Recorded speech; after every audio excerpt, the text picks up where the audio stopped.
So, welcome anybody who has joined. We are starting off the new season. It's a second season of Let's Talk series. I've removed the Let's Talk Tuesday off of the name because today we are not sitting on Tuesday. So maybe it stays Tuesday. It doesn't. We'll see how it goes. But we've got exciting two guests here. Someone who we are very much familiar, Ted. Thank you for coming again on Always the a pleasure. new season. And also, we've got Ben, and we are trying to talk about AI and AI rendering today. So, anyone who's joining late would like to ask questions, we will welcome everything as we talk about. I just wanted to hold this session so that we are covering what we want to find out about AI rendering and what Veras is. And I had a couple of questions myself to Ben, and Ben is all the brain behind all of these things. So I wanted to have him on the spot to answer these things, and I just want it on record of something so that I can pin him down later on. Perfect. Thank Basically, you. yeah. So you're the sort of the sacrifice here, unfortunately. But welcome to the show, and we just talk about anything tech, life, anything that has to do with architecture. But I felt this is a good, inspirational, but also practical application that we can start off the season with. So I was quite excited. So please understand, everybody, this we made it only happen a couple hours ago. So this sort of the last minute thing. So please do understand if I have any hiccups. But I'll just kick off with that. So, bit of an introduction to Veras from what I understand, but I'll just hand it off to you, Ben, to just kind of explain. But I just saw this message that, with all the AI stuff, ChatGPT and everything going on in this world, I saw some application of AI in or large language model being applied to architecture and better yet in rendering. So I figured it has a huge amount of overlap between me and even Ted and a lot of people who may be watching this stream. So I thought, why don't we check it out? And I wanted to check it out with sort of live impressions. So I kind of held back a lot of trying and figuring things out because I wanted to have that sort of live impression as well. And just wanted to open up to you, to perhaps to Ben, so that you can give us a better picture about what this is and what the goal of this software or the service is for. For sure. Yeah.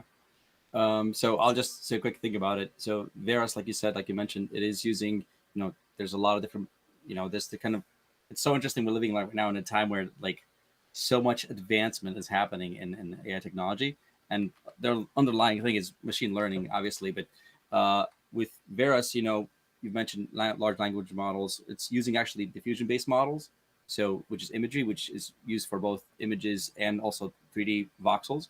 So that's kind of its underlying technology, and so we kind of use models that are open out there and combine them into a package where you could run it right underneath like SketchUp, Revit, Rhino, and we're working on other platforms as well.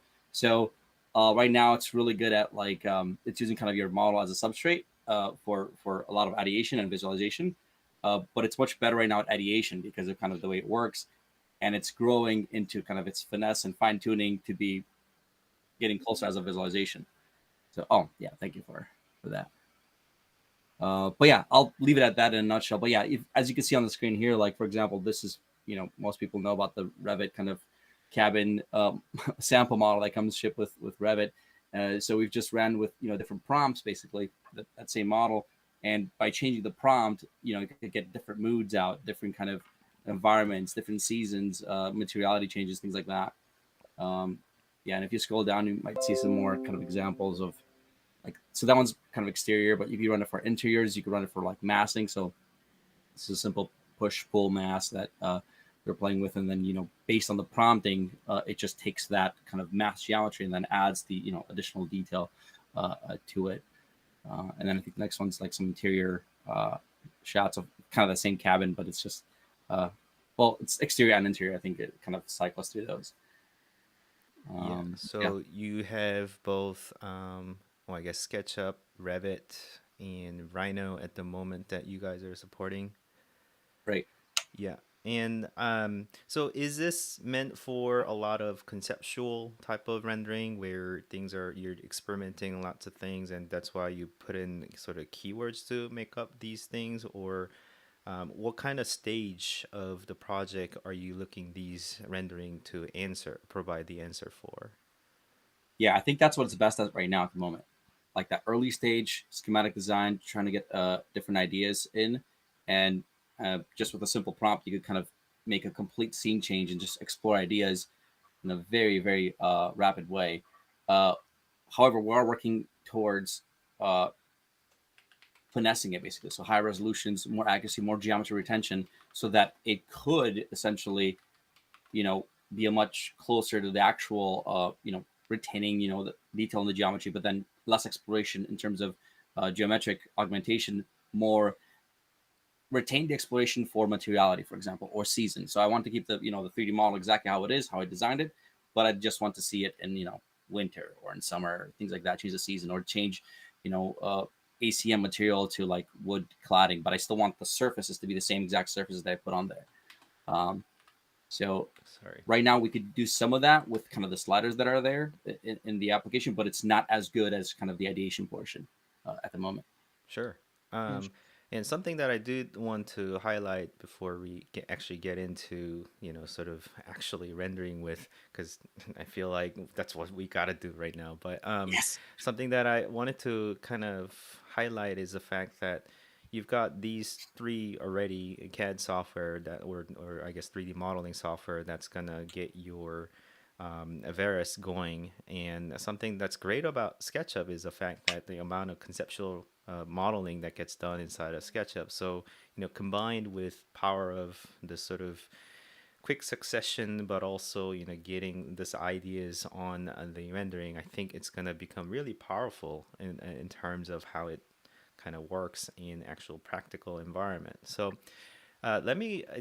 Did you want to share your screen for trying a few models, or would you like me to just kind of run something on my side? I do have a model that is ready to go as well, but I just wasn't sure if you wanted to versus me just kind of. No, you can go for it. You've got it Okay. up already. I All love right. it. Well, he's all for it. Great. So, Yeah. that's great. All right. So this is basically, I guess not necessarily a conceptual model per se, but I've tried to make things a bit more conceptual. So let's just make it tree-like.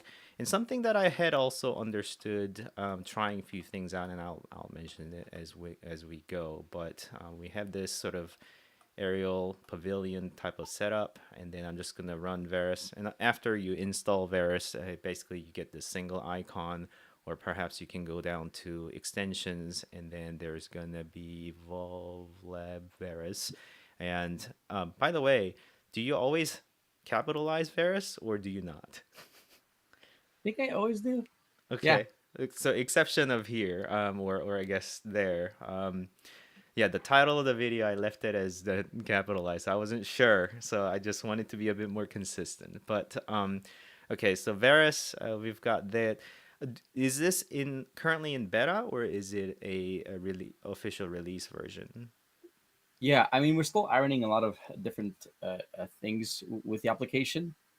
So it kind of is in beta right now, the way we have it labeled. But again, we're looking at kind of a version one release when some of those issues are ironed out. I see. Yeah. And we've got very simple interfaces, what I actually liked about. But and here is show a rendering, and then you can refresh the model that is coming from SketchUp side in this case, and then you get to save all the renderings that you've done here. So without changing anything, I'm just going to leave everything at a default and then just hit render and see what happens, right? Sure. Yeah, See, that's how it goes. And obviously, big button. what we were meant to do is put some prompt in this, but I thought it would be just good to just give it a shot. So here it is. It took what 13 seconds, and we've got this image, and now we can save it, but we gotta Yeah. verify. So, I uh, should mention go ahead. quick. It automatically saves actually all the images, but you could also additionally save it optionally. If that makes sense. Understood. Yeah. And is it under folders? Yeah. Yeah. So these are trial runs that I have done previously. Oh, you've been at it for a little bit. Yeah, I've tried it for a bit, but I haven't done too many yet. I Um, agree. You can never have too many. yeah, yeah. Every time it's just sort of a new thing that comes up. So it's so that's also something that I wanted to ask you. Does it ever get the same exact rendering? No, but it could. We just that's something that we're looking at adding and implementing so that like the seed essentially that is being used is always random generated seed, and because you get a randomly generated seed, the output will be the same. But technically, if you just had the same view and the same seed, you'd get exactly the same image, which is useful for like if you want to move a wall and you still want to see the same kind of rendition, but the walls moved to the side or a tree moved. But I like you liked kind of like one of the you know generated kind of output through that with the current settings. So that's something that we're working on. Like, okay, let's get like the settings honed in so that you can kind of go across different renderings, kind of use those settings or the seeds and things like that. So Yeah, and that was gonna be a question that I was about to ask. So since you kind of opened up that aspect, so perhaps I mean I try to provide some feedback as a user as well. But yeah, if you have a specific rendering selected and then hit a render button consequently, then perhaps you have a slide bar that says match to what you've already done versus get a fresh new shot at this. I think that type of sort of user interface would be useful for anyone who's looking to get similar result versus like a completely brand new. So yeah, I can have another crack at it. Just click on render again, and then it seems to just spit out a different revision or different version, or I guess the randomly generated sort of aspect. So Yeah, I think go ahead. this kind of comes through with your user prompt. How are you guys? Now I'm starting to think about this because our office we've done a little bit of this already. We used a little bit of Arco inside of SketchUp. We didn't, which is sort of a competitor of yours, but honestly, I don't. This is so much more polished. It's incredible. thank you. But we've used their tools. We've also used some local stable diffusion elements just on our machines here. One of the biggest things is having um, collections of prompts. So itemizing out our prompts to get the results that we're looking for was probably the biggest hurdle to understand when we Yeah. first started exploring these types of AI-based tools. I think that was my big um, my big struggle when we first got into this, because a lot of the prompting to get the results that you wanted was researching what other people did to get the results that they got. I'm curious, how do you guys handle the prompt generation for the users who have never used this before? Are you doing anything on the back end? I'm not asking for your secret sauce or anything, but are you doing anything on the back end to kind of say, okay, they're asking for mid-century modern, that means this is what they're probably looking for? Or is there any like go between? Because I know sometimes if you give too little information or not enough variation to the information that you provide, you end up with less than stellar results. Yeah. So yeah, there's a lot of it's so crazy. Like right now we have like prompt engineering basically. That's like Yeah. a title basically you could have with like chat GPT and things like that. So the prompt matters a lot. And there's other things besides prompting, like training new models, having, you know, other repositories for that data too. Um, but yeah, there's a lot of sensibility that we have for the prompts, and we have like a lot of different things that we are planning to augment. Because I even myself, I see myself like I write like a few prompts here, and I want to just bring those in. Where ultimately the idea is that the prompt that you have to write in there is very simplistic. We know that you want it to look good. We know that you want it to, Yeah.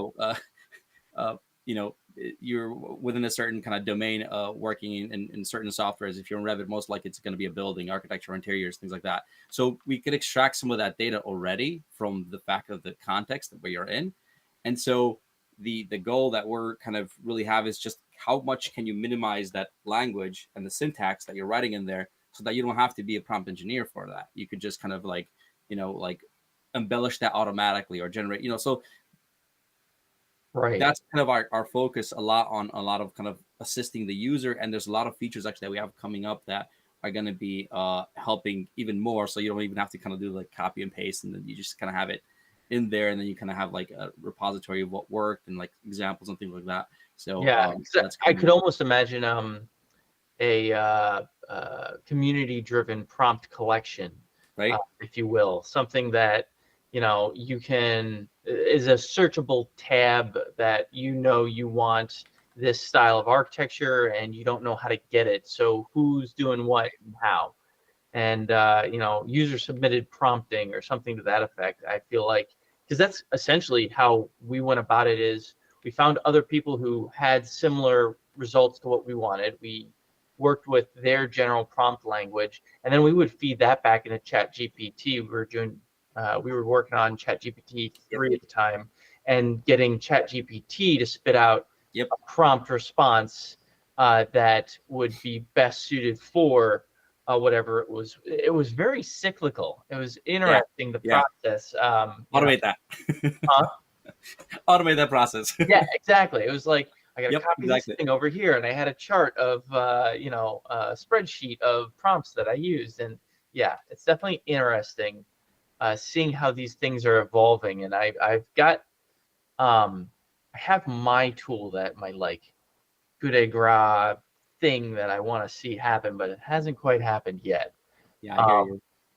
but because a lot of the time we have clients coming to us that say, hey, I have this massing collection of residential mixed use, a massing of low-rise residential, a massing of, they've got these different elements on their master plan, and there's no model that has trained um, an AI-based, visual-based renderer to say red is this kind of building, blue is that kind of building. I'm hoping that starts to come out Right. a little bit more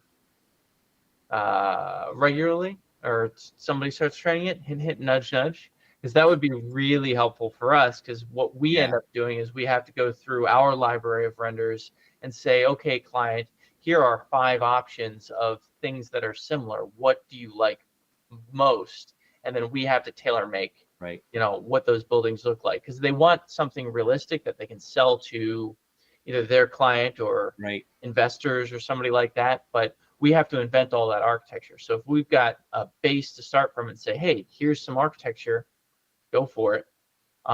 Is this what you want? And then we can start iterating on that and developing more detail from that.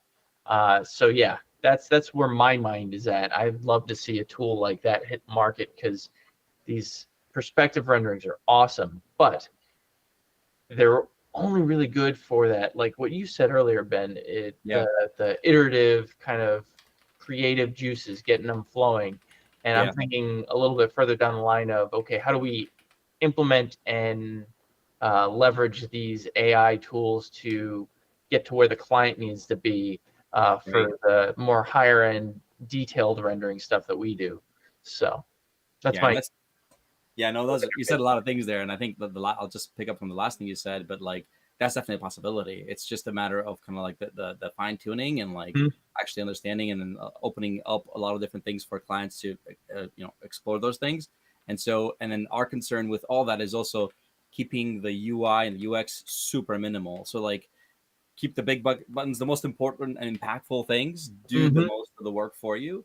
And then the fine adjustments to things, like kind of, we're going to be introducing them in a bit in a subtle way, so that they don't take away from the simplicity of things. So In fact, actually, that's my love with SketchUp too. It's like they never added this crazy. It's not 3ds Max where you have all this complexity that's kind of a bit intimidating to get into, but it's effective in its simplicity. Like the fact that it just does these different things, like that kind of design or approach is something that we take really care about. We really want it to be super simple and powerful, Mhm. but at the same time, like if I my sliders in a certain way and I don't have to have too many sliders, I do get that high resolution or higher like geometry retention.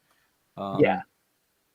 But yeah, some of the other things that you talked about, I kind of, we have parallel ideas I think already on, like, yeah, I can think that makes so much sense, like the way you're like just trying to understand certain things or being able to like tag certain things in the model, and then that just persists through sessions and sessions. Like that's definitely something that we're looking into and trying to build in future releases. Yeah, because I really think the beauty of AI is not that it does the work for you, but it more effectively iterates on the work that you've already done.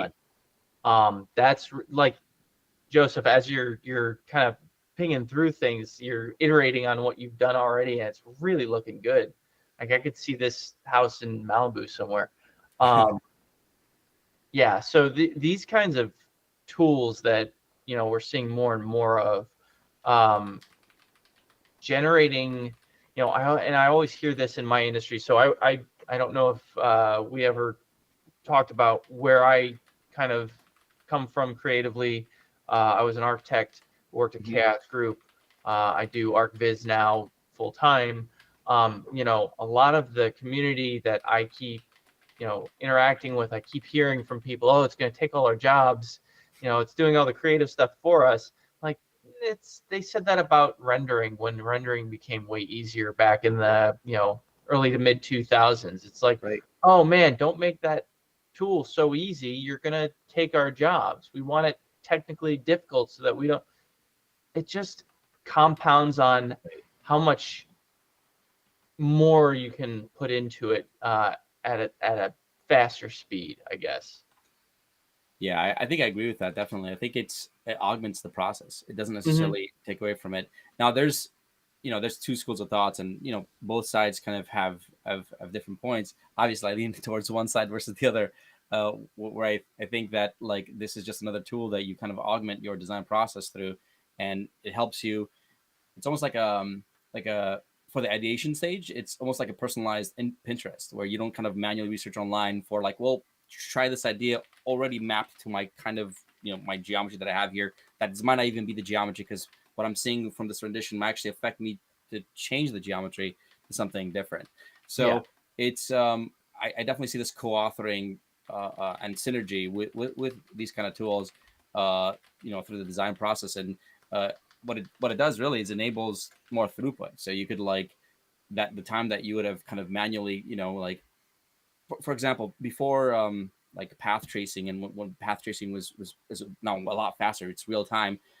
You'd have to use unbiased or biased methods of rendering. You have to know all these different things, like how many photons do I want to throw out here, and like you have to know so many detailed things that is jargon that seems like science to someone who's kind of just starting to enter that, and it's like, well, I don't know what that is.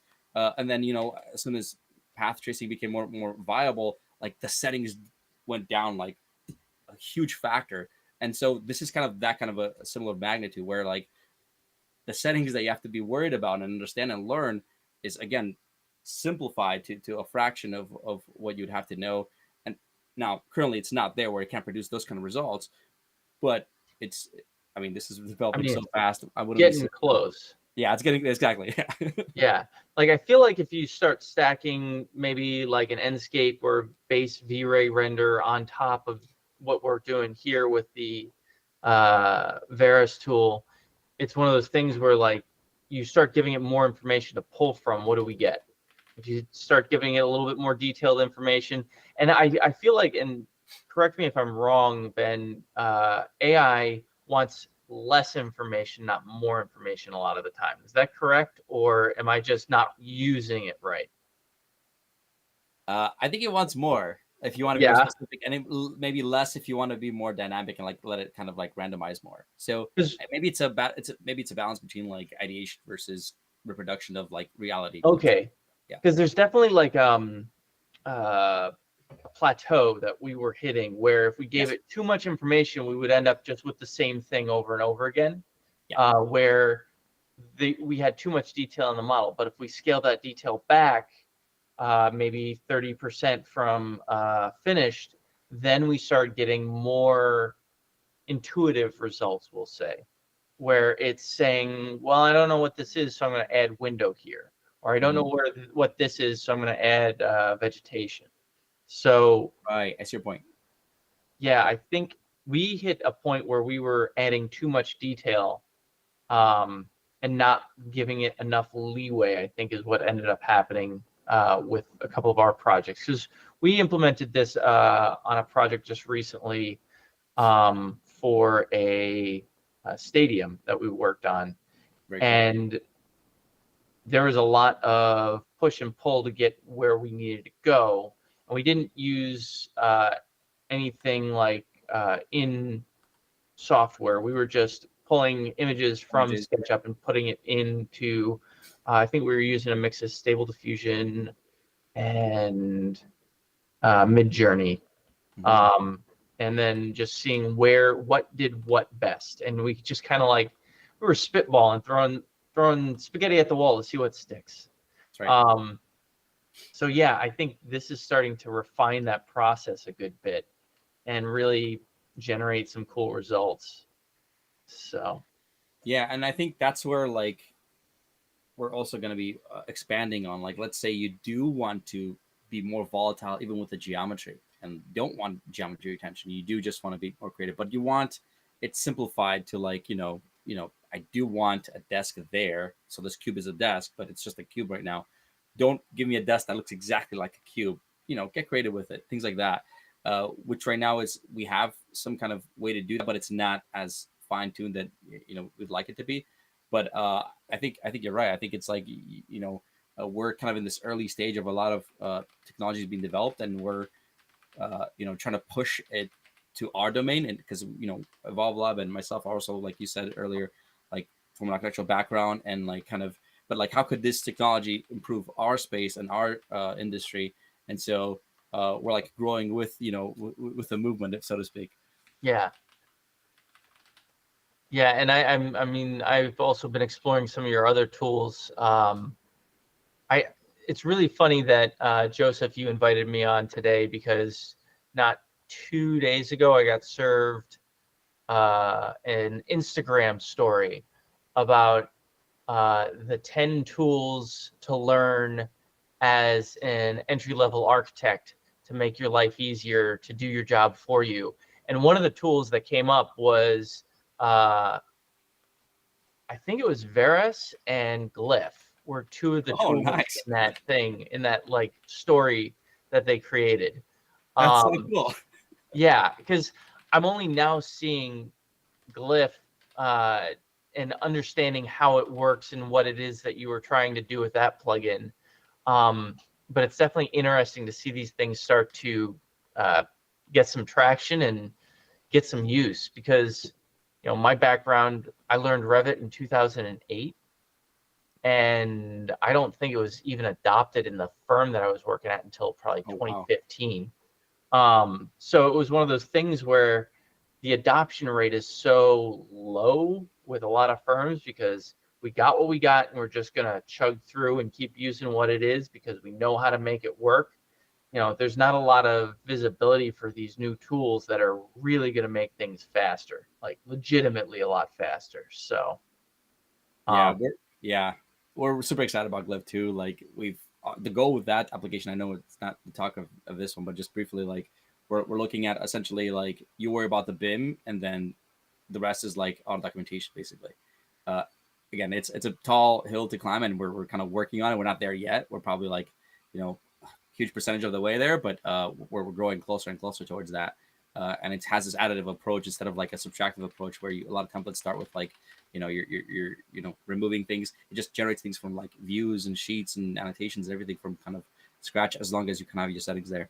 But yeah, no, thank you for that. That's cool. It's inspiring to see other like, and that's something you also notice with Veras too, like just kind of like other people kind of like spreading the word and like, oh, this is so cool. Like yeah, I mean, it's Yeah. all about that grassroots evolution. I saw that start to happen with early iterations of V-Ray, Enscape, same kind of thing. I think you Yeah. guys are kind of following those footsteps where you got these really neat, fast, useful tools that are really making a difference to workflows.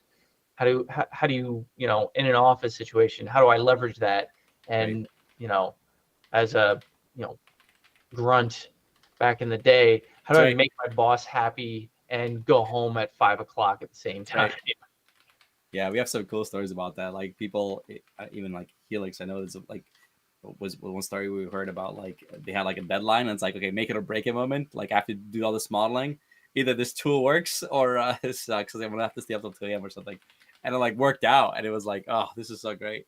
Same That's thing awesome. with Glyph too, just automating thousands of documents and sheets, depending on, especially when you are at in the industry, especially like for like different shops that are not even architecture sometimes, when they have like much more repetitive way of making sheets, like it just could handle only 95% of a lot of that. It's so great. And Yeah. like with Viz too, with Veras, it's like it's just growing exponentially. So it's really kind of, I don't know, it's a fun time to be alive and to kind of like explore these technologies and to kind of build these tools. It's really fun. It's exciting to see, and it's exciting to kind of experiment with as well. I mean, this would have come in handy. I did many a document set for the Container Store. I Oh think we yeah. did 30 in a year, and this would have saved my life. I Yeah, no, that's great. Yeah. mean, that's a decade ago now, Yeah. so geez. You'll be getting some really cool images here. Yeah, I'm liking this, the lighting in these. Yeah, so I'm just experimenting this, and obviously I haven't gone this far in it. And let me just kind of drill down to a couple of details of the Veras. And as you have seen me do, I think it will also excel on this type of project. So this was my I don't remember exactly, but my first few years of student days where I made this SketchUp model, and obviously playing with the concept with envision of this type of image in my head and modeled something like this. And so this is early stage, obviously, sort of the conceptual model, and then you get to play with different sort of ideas. And I love the fact that I can just have so many conceptual image that I can get out of to drive your concept with. And I think I was happier with this image than this one just because of the fact that I've got piece of road or a Mm, pavement that is in front of it. So I think those are aspects that I'm, trying to nail down and tweak a little bit. And obviously, I haven't really messed a lot with any of the sliders. I understood the width was basically increasing the width of an image and basically also creating a larger image, if you will. So that's what I had understood. I think it would be helpful as a user feedback to have some bubble or a prompt like that. I didn't see that before, so sorry. it's So all the good. amount of so as you hover over, you get a little bit of bubble prompt that says what the resolution may be. I've seen better result with narrower Mm. model. Is that something that is actually true, or is that just me? Uh, I've seen mixed things. Basically, like it's about, because the way the machine learning models are built is they're trained on millions of images, and so like if you're wide, if you have a wide shot, for example, and you're kind of at a certain zoom angle, you might get better results. But if you zoom out and then if you crop it, then you that might have a better result. So it's about it's a lot about framing. So a lot of times I tell people, like, if you were a photographer, I mean, a lot of the images are kind of people having a certain perspective where they could take a photo, for example. So the closer you could be with like a realistic, like where a photographer will take a photo, if you can match kind of your view to that closer, the better trained kind of information the models would have to reproduce something that's more realistic, or something that would match that. So I've seen, like I said, I think I've seen mixed results, especially for interiors. I think I've seen a lot of really good results with kind of the wider frames. um, For the interior, Right. I see. Yeah, for this specific model, although in actual physical format of this model, that when I actually made it out of paper, yeah, it was on a block like this, but no actual ground will be cut off like this, so it wouldn't really make sense. If it was in a model format, I think this view would kind of make sense, but obviously in this case, the wide model didn't make sense, so I immediately just drew a bit more ground to I just see. have Yeah. this building on. So as I'm just going through this sort of iterative study and I'm trying to feed the right amount of information, especially on the like aerial view or landscape, I've seen better result as things are a little bit Hmm. narrower, is what I've seen. So explain to us what's the difference between these two. I guess I needed to do a homework of reading these prompts, but the amount of, what does it say? Image will be replaced by the algorithm. Low values almost do not change the image at all, while high numbers can create something very different, whereas style strength is mono with respect to text prompt. Low values. So this has to do with a text prompt versus this has to do with the actual model. So something that I also wanted to ask was, is any of the materiality being understood? Yes, if you bring down the that creativity strength, it retains more. So if you bring that creativity strength all the way to zero, it's essentially the SketchUp model. Like you Right. won't, if you hit render right now, if you click render, it's just you'll see the same thing you see on the screen on your left. Uh, and so depending, we actually try to guide the user. If you slide that, you'll see the color change. Uh, in the oh yeah, did you? I think you ran it right. Yeah, this is Yeah, so that rendered. is it. Basically, it doesn't look different. But if you turn that creativity slider up a bit, you see how it turns color to blue. That's kind of some kind of user guide, which we can make more pronounced, I think, for this interface a bit more, where it's just trying to guide you. Like you might want to stay within that range if you want to, some the current reproduction is kind of best within that range right now. And now, if you still want to stay closer to like the SketchUp model, you can see here on this one, like it stays very close to the materiality. So it sees green. Okay, that must be grass. I'm going to try to make a grass out of it. But you've given me only 49% of how much I could change that, uh, uh, you know, those pixels. Basically, if you gave me more, like at 60, then I could change it to make it more look like grass things. But you can see our trees are all way better blended now. The branch structures are slightly different. It assumed that the floor is wood-like because of its tone, and Mm-hmm. so that's kind of, you see that reflection there, was some kind of concrete, polished concrete. You can see that the concrete, like with geometry retention here, is much closer to what you've got, on your, on your left there from the SketchUp model. Uh, but I would take something like this right now. Currently, what I've done in the past is I would just take something like this and bring it into like Lightroom and Photoshop and really embellish it with just like levels. You could get actually something really interesting, even based on that.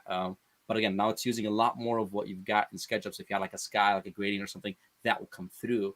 Whereas if you go all the way to 100, like everything is game. Like I could just move any pixels around, but I just have to respect the fact that those are kind of major massings are around there. But that's how that kind of slider works. Let me ask you. So right out of the gate, out of the box, your creativity strength is 95 and style Right, strength is 34. right. Why is that number? Because when you click the button first, as you saw, like You you were want to getting see instant something images. cool, right? Exactly. I like that. Yeah. I was fishing for that answer, basically. Yes. You want to, you want to see that it does something, right? And then you Hmm. can like play with the. Now, if it did a much better job at this rendition without the additional post processing, maybe we would kind of kept it there. But from our testing, like that's kind of where Veras shines right now. It's in that ideation stage, Hmm. and so because of that, like we want to showcase that more. Yeah, and this is exactly type of picture that I was picturing in my head as I Yeah. modeled this model, obviously years ago. I think it was like a I'll say decade one ago. thing. If you move the slider to 100% and you write like a balsa wood model, and then you can control Z the text if you want to go back to the previous text, it will look very interesting if you kept your bottom cut like you had a model. It'll look like a physical model. Oh, I don't know if you want to explore that or maybe not. There's a sure. post about it too. Yeah, if you wanted to try that. And do 100%? Yeah, and then just write like balsa wood model. Oh, um, what was it? How do you spell balsa? Oh, Balsa. Okay. Yeah, wood. Let's see what happens. Just curious. And again, like you have green, you have gray, you have all those different colors basically, Mm-hmm. but like you're changing the whole materiality to something that's very different. And then what would that balsa wood model have? It will have, certain characteristics of, being made out of wood, and there you go. So Nice. I like that. I love that. you should run another one, and that's one I was expecting to see a lot more wood texture. So yeah, um, but yeah, like I was hoping to see I actually would more have more wood. loved to have this in student days. It's just like get away with so many modeling that I needed to do. See, Yeah, that is so much better than what I was able to do. Well, it was actually I don't want this to trigger like if the museum work. board, Yeah, it's a museum board chipboard model, model. but um I don't want it to mistake actual museum. Right, right. I think the tokenization, the way those words are related to each other, actually, I think that they do translate. That's interesting. Looks Yeah. a bit more like a building though. Like the museum part is probably part of your worry. What about how does this take into account? Um, Yeah, that is interesting. Actually, you could. Um, so doesn't have as many edges, completely but take the color out of the yeah, go element. for it. Let's see what happens. I think it might be a bit light, but you have 100% creativity, so that's good. Oh, Yeah, that's what I thought was gonna happen. It's gonna kind of keep some of that aesthetic. So like if you were to like pixelize the whole image into one like pixel, like what's the average color, and it's kind of white, so the output of the whole image will be toward that. So if you had like a gray background for your image, like your background in SketchUp, you'll have very different outputs. You could test that out right now. Yeah, yeah. if you're. So is it not processing any of the 3D element at all? It's just 2D that it is Yeah, it's processing? mostly pictorial. Yeah. I see, I see. Yes. If you bring that down, yeah, let's try that. Oh, no. I don't Let's see what happens. that's too transparent. Oh, yeah, I see your point. Yeah, wait, what am I doing wrong here?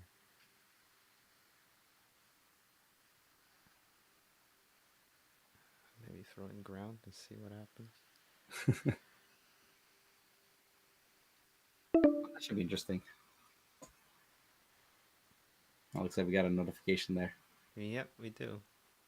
We have 10 minutes. So let's roll. So so obviously the number of renderings increases the amount of renderings that we can do here, but also I wanted to ask a few things. So if it's a scene as an interior, I think that's fine. And then also turbo nature. Can you explain that a little bit other than this prompt enable and add much vegetation as possible?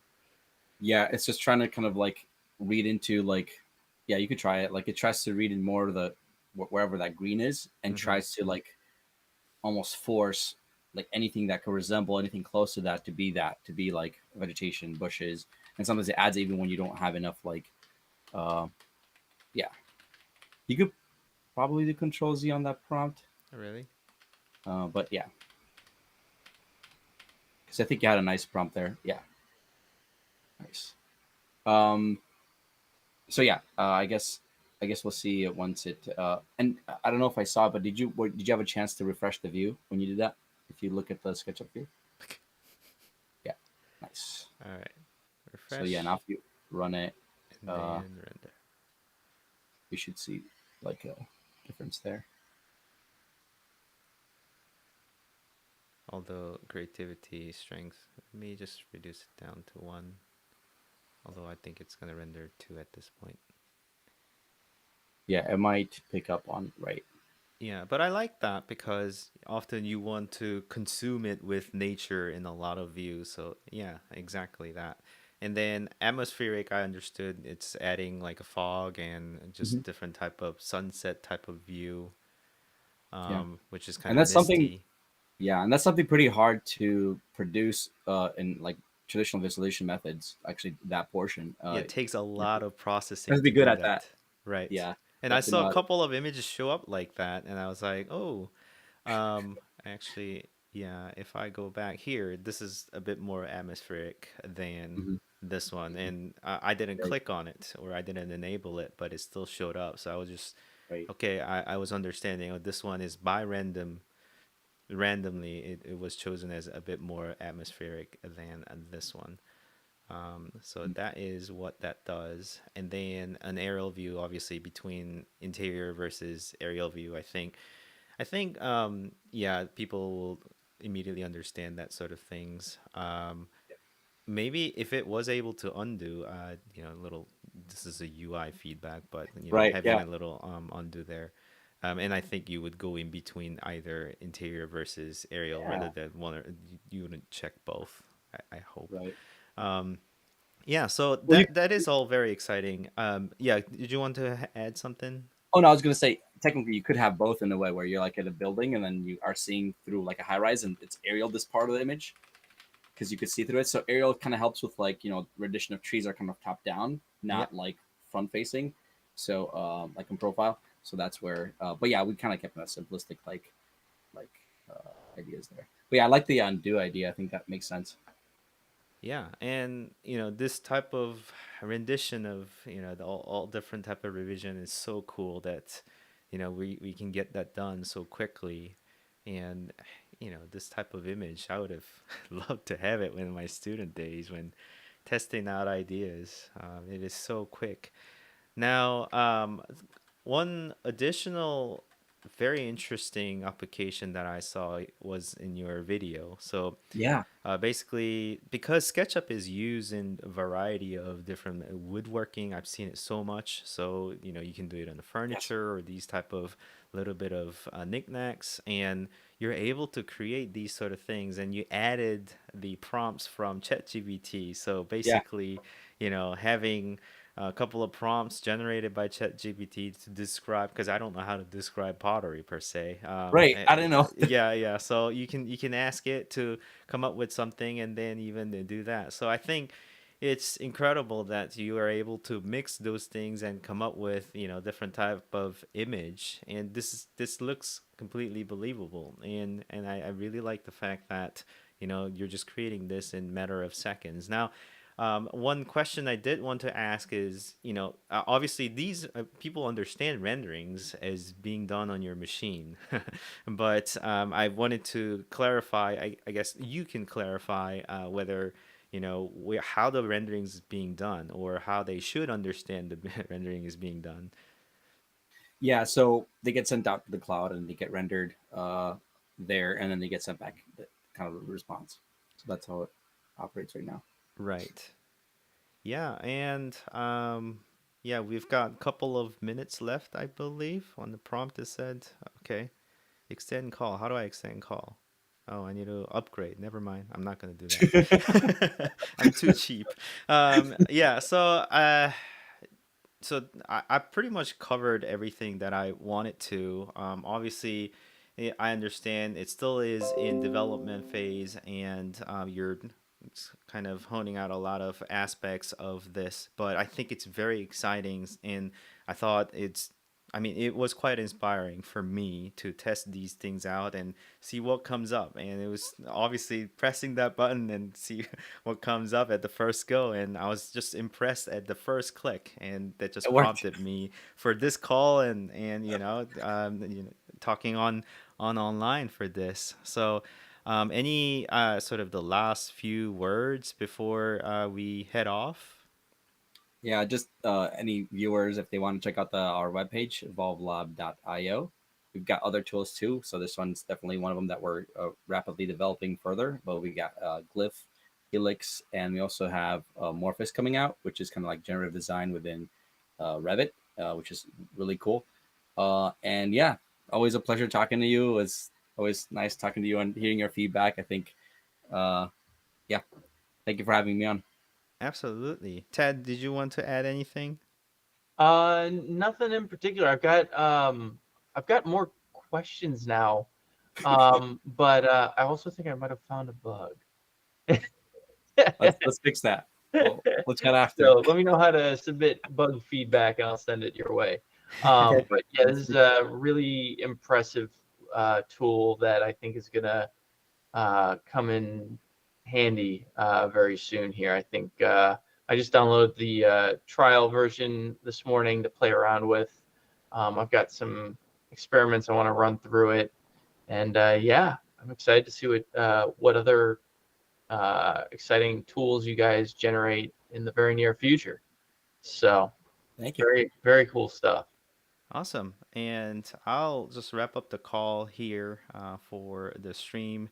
And I thank everybody who's watching and also who will be watching and recording. But I would like to do more this type of setup.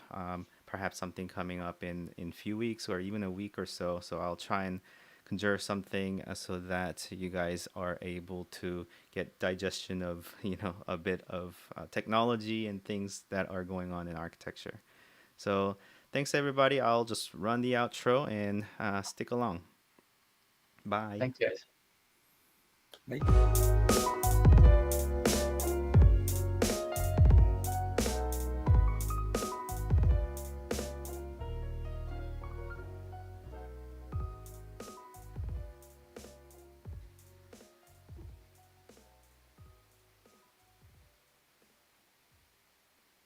All right. Nice.